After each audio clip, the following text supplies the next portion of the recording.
नमस्कार दोस्तों, अगर आप इस तरह के कंट्रोल सर्किट डायग्राम को देखकर कंफ्यूज हो जाते हैं तो आज के बाद ऐसा नहीं होगा, क्योंकि आज मैं आपको इस पूरे डायग्राम को फेरुल नंबर के साथ स्टेप बाय स्टेप डिकोड करके समझाने वाला हूं, ताकि आप खुद किसी भी पैनल वायरिंग को पढ़ सकें। आज हम बात करने वाले हैं एक ऐसे इलेक्ट्रिकल एक्सपर्ट से जो बताएंगे वो ड्राइंग रीड करने का राज जो हर ITI डिप्लोमा और इलेक्ट्रीशियन को पता होना चाहिए।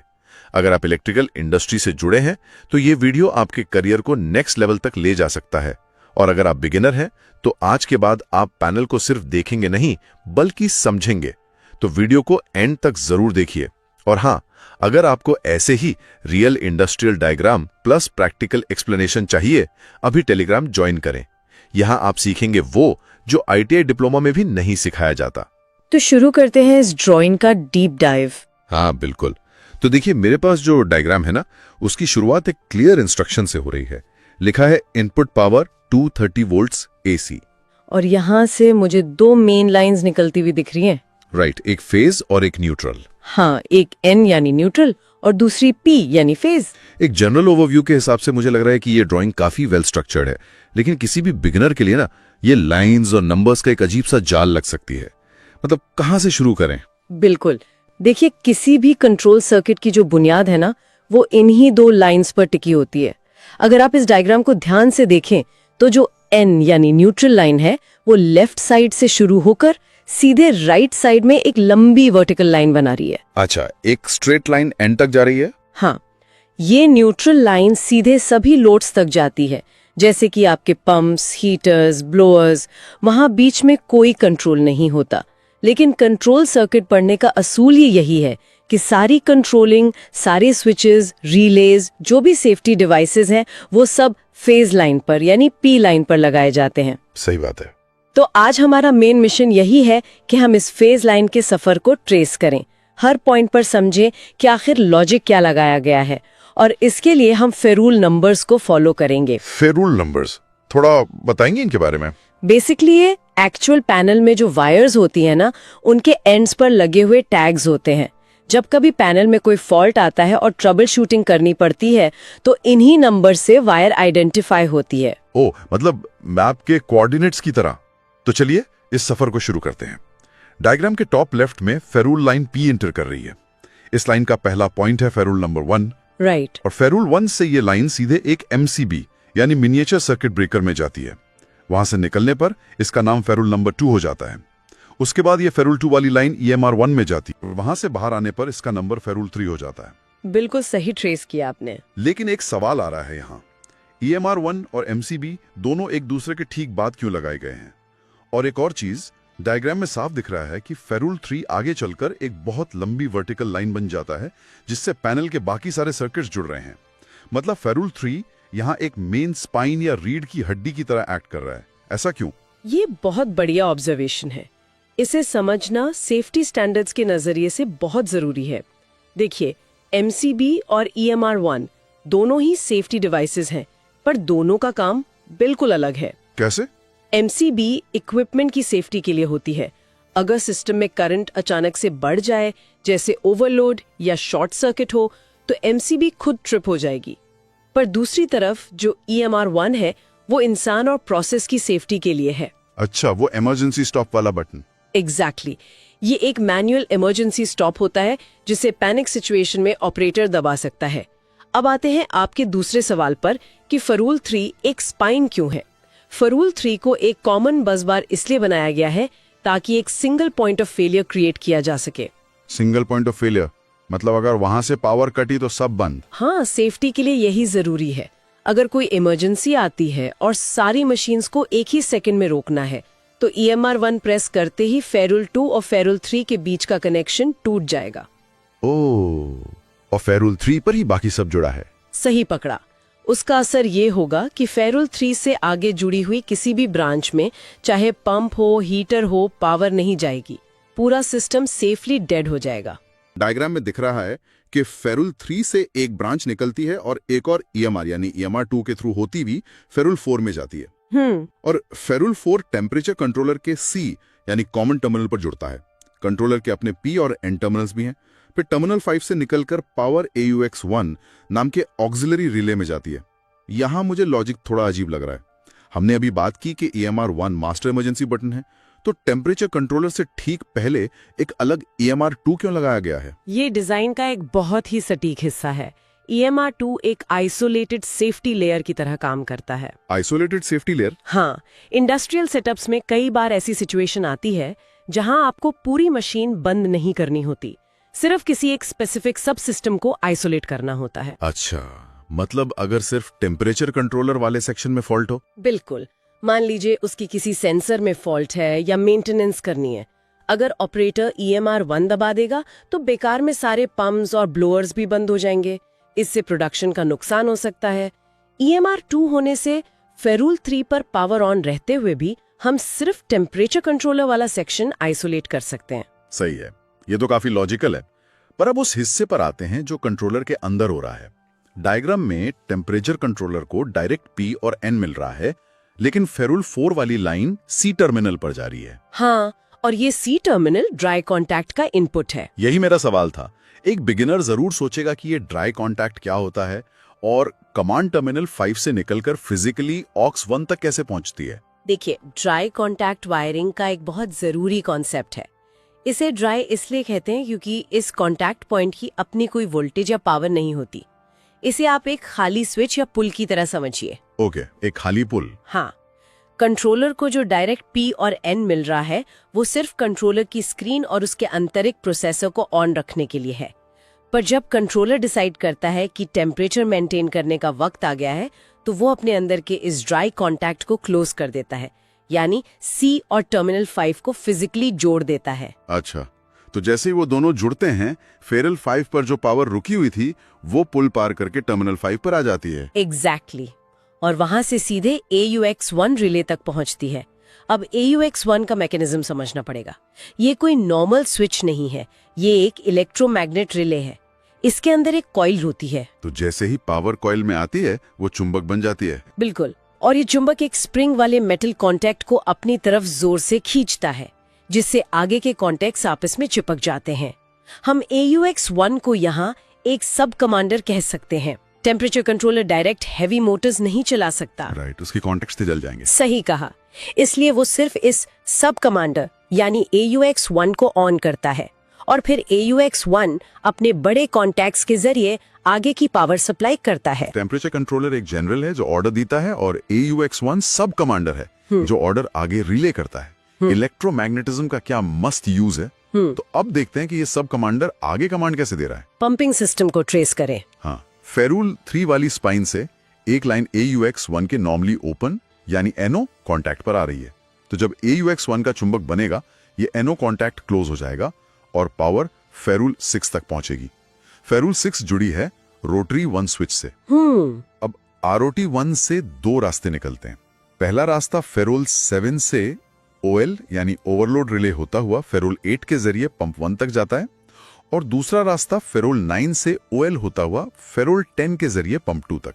बिल्कुल सही ट्रेस किया। पर यहां मैं थोड़ा कंफ्यूज हूं, ये रिडंडेंट नहीं लग रहा। अगर ऑपरेटर ROT 1 को मैनुअली घुमाकर पंप 1 या 2 सिलेक्ट कर ही रहा है, तो बीच में AUX1 क्यों है? डायरेक्ट पावर दे देते रोटरी स्विच को। ये इंडस्ट्रियल लॉजिक का एक बहुत ही इंपॉर्टेंट इंटरलॉकिंग कॉन्सेप्ट है। अगर ऑपरेटर को डायरेक्ट कंट्रोल दे दिया जाता तो ह्यूमन एरर का बड़ा रिस्क होता। मतलब गलती से ऑन कर देना। हाँ, अगर ऑपरेटर गलती से स्विच ऑन कर दे और पंप चलने लगे जबकि प्रोसेस में फ्लूइड की जरूरत ही नहीं है, तो पूरा प्रोसेस खराब हो सकता है। ROT 1 स्विच का काम मोटर को चालू करना नहीं है। अच्छा, तो उसका काम क्या है? उसका काम सिर्फ ये तय करना है कि अगर मोटर चली तो कौन सी चलेगी, पंप 1 या पंप 2।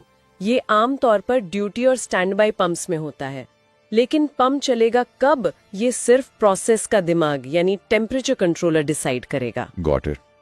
मतलब जब कंट्रोलर AUX1 को ऑन करेगा तभी रोटरी स्विच तक पावर जाएगी। तो मैन्युअली ऑन छोड़ भी दिया हो, बिना कंट्रोलर के सिग्नल के कुछ नहीं होगा। एग्जैक्टली। और जो आपने OL रिलेज देखे फेरूल 7 और 9 के बाद, वो हर पंप के पर्सनल बॉडीगार्ड्स हैं। अगर किसी पंप का बेरिंग जैम हो जाए तो मोटर ज्यादा करंट लेगी। OL उस हीट को सेंस करके सिर्फ उस स्पेसिफिक पंप का रास्ता तोड़ देगा। सही है। वैसे पैनल को आगे बढ़ने से पहले मुझे एक चीज यहां नोटिस हुई। फेरूल 10 तक सब ठीक है, पर फेरूल 11 गायब है। अगला नंबर डायरेक्ट 12 दिख रहा है। हाँ, ऐसी कंट्रोल ड्राइंग्स में ये मिसिंग नंबर्स काफी कॉमन अनोमली होती हैं। वायरिंग करने वालों को इन चीजों का ध्यान रखना पड़ता है। ये मिसिंग फेरूल 11 एक रियल वर्ल्ड डिटेल है जो बताती है कि ड्राइंग हमेशा टेक्स्ट बुक परफेक्ट नहीं होती। चलिए अब पैनल के नेक्स्ट सेक्शन पर चलते हैं, हीटिंग सिस्टम की तरफ। पर वहां जाने से पहले एक बात, अगर आपको ऐसे पावरफुल वीडियोस पसंद आती हैं तो चैनल को सब्सक्राइब और वीडियो को लाइक जरूर करें। तो अब हीटर्स की लाइन देखते हैं। हाँ, और हीटिंग सेक्शन में डायग्राम का फ्लो बिल्कुल बदला हुआ लग रहा है। यहां में स्पाइन यानी फेरूल 3 से लाइन सीधे ROT2 स्विच में जा रही है। इसके बीच में ऑक्स 1 नहीं है।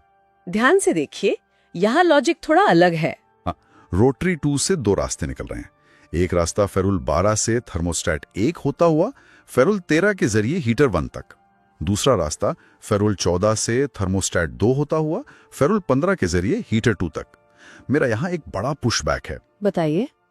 अगर टेम्परेचर कंट्रोलर हमारा दिमाग है तो हीटर्स को AUX1 से बाईपास क्यों कर दिया?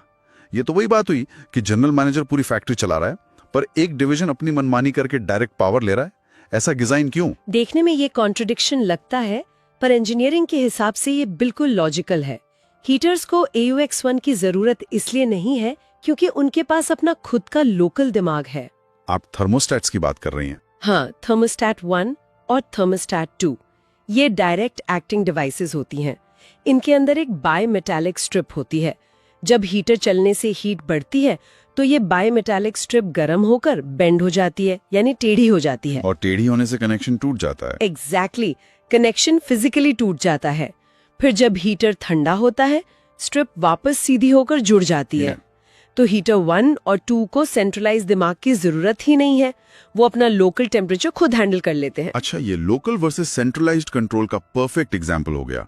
पंप्स वाले सिस्टम को मैं पैनल कंट्रोल कर रहा था, पर हीटर्स अपने लोकल थर्मोस्टेट से इंडिपेंडेंटली चल रहे हैं। हालांकि दोनों फेरूल 3 वाली फेल सेफ स्पाइन के अंडर हैं। बिल्कुल सही समझे आप। चलिए, अगर हम हीटिंग और पंपिंग समझ गए हैं तो अब आखिरी मेजर सेगमेंट की तरफ बढ़ते हैं, जो है ब्लोअर्स। किसी भी प्रोसेस पैनल में प्रेशर और हवा का रोल बहुत बड़ा होता है। सही बात है।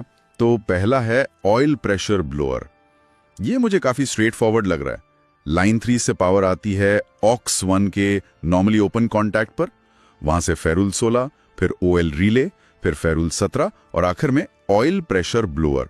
ये तो बिल्कुल पंप्स की तरह सब कमांडर से चल रहा है। हाँ, इसका लॉजिक पंप्स जैसा ही है, पर अब जरा एयर ब्लोअर का सर्किट पढ़िए। हाँ, एयर ब्लोअर का सर्किट सच में दिमाग घुमाने वाला है। यहाँ लाइन 3 से पावर सीधे OL रिले में जाती है, वहां से निकलकर फेरूल 18 से एक ऑफ पुश बटन में जो कि नॉर्मली क्लोज्ड है। फिर फेरूल 19 से ये एक ऑन पुश बटन में जाती है जो नॉर्मली ओपन है, वहां से फेरूल 20 और आखिर में एयर ब्लोअर। पर इसमें सबसे इंटरेस्टिंग डिटेल ये है कि फेरूल 19 और 20 के बीच में ऑन बटन के ठीक पैरेलल एक AB नो नाम का कनेक्शन लगा है। यही कंट्रोल वायरिंग का सबसे खूबसूरत हिस्सा है। मैं थोड़ा अटक गया हूं यहाँ। देखिए, पुश बटन तो डोरबेल जैसा होता है ना, दबाया तो कनेक्शन बना, उंगली हटाई तो स्प्रिंग से वापस टूट गया। हाँ, मोमेंट्री कॉन्टैक्ट कहते हैं इसको। तो अगर ऑन बटन दबाया और छोड़ दिया तो पावर कट हो जानी चाहिए। फिर मोटर लगातार कैसे चलती रहती है? यहाँ कॉन्सेप्ट आता है लैचिंग सर्किट का, जिसे हम होल्ड ऑन सर्किट भी कहते हैं। अगर सिस्टम में पुश बटन्स हैं तो लैचिंग सर्किट जरूर होगा। अच्छा, आपने खुद कहा कि ऑन बटन डोरबेल जैसा है। अगर ऑपरेटर को मोटर चलानी हो तो वो पूरा दिन बटन पर उंगली दबाकर तो खड़ा नहीं रहेगा, राइट? बिल्कुल नहीं। इसीलिए उस एयर ब्लोअर यानी ABNO यानी air blower normally open contact को ऑन बटन के पैरेलल लगाया गया है। ये ABNO उस एयर ब्लोअर के मेन कॉन्टैक्टर से फिजिकल टच में होता है। इसे हम एक पानी के पाइप सिस्टम की एनालॉजी से समझते हैं। हाँ, एनालॉजी से जल्दी समझ आएगा। मान लीजिए फेरूल 18 से पानी फेरूल 19 तक आ रहा है, आगे रास्ता बंद है। ऑन पुश बटन एक स्प्रिंग वाला वाल्व है। जैसे ही आपने ऑन बटन दबाया, फेरूल 19 से करंट फेरूल 20 में गया और एयर ब्लोअर की कॉइल तक पहुंच गया। तो कॉइल फिर से इलेक्ट्रोमैग्नेट बन गई। एग्जैक्टली। और जैसे ही कॉइल चुंबक बनती है, ठीक उसी मिलीसेकंड में वो उस पैरेलल वाले ABNO कॉन्टैक्ट को जोर से खींचकर क्लोज कर देती है।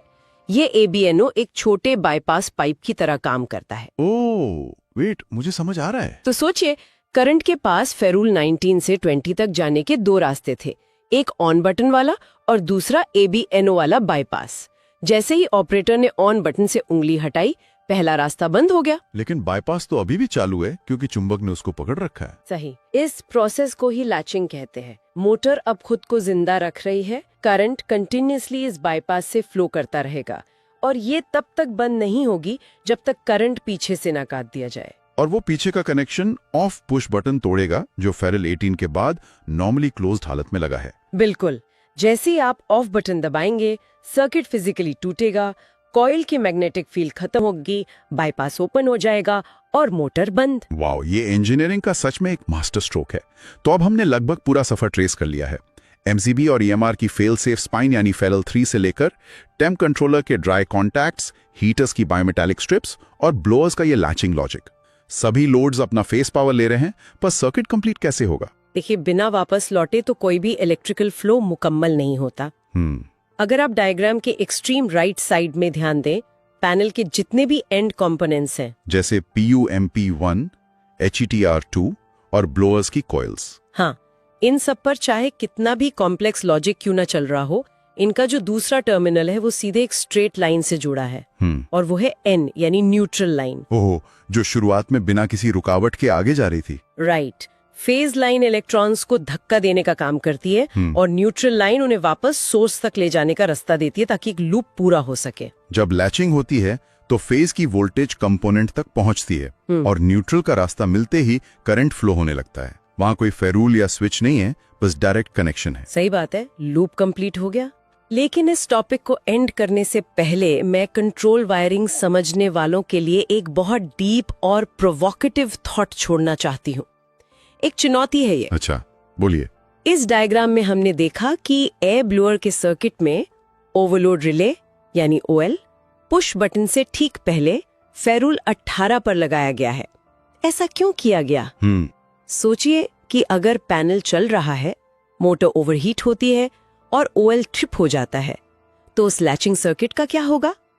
अगर OL पुश बटन से पहले है तो ट्रिप होते ही उस बाईपास रास्ते यानी ABNO तक पावर पहुंचनी बंद हो जाएगी। राइट, बाईपास बंद, मोटर सेफ। हाँ, पर क्या होता अगर वायरिंग करने वाले ने गलती से OL को फेरूल 20 के बाद यानी पुश बटन और बाईपास वाले हिस्से के बाद लगा दिया होता?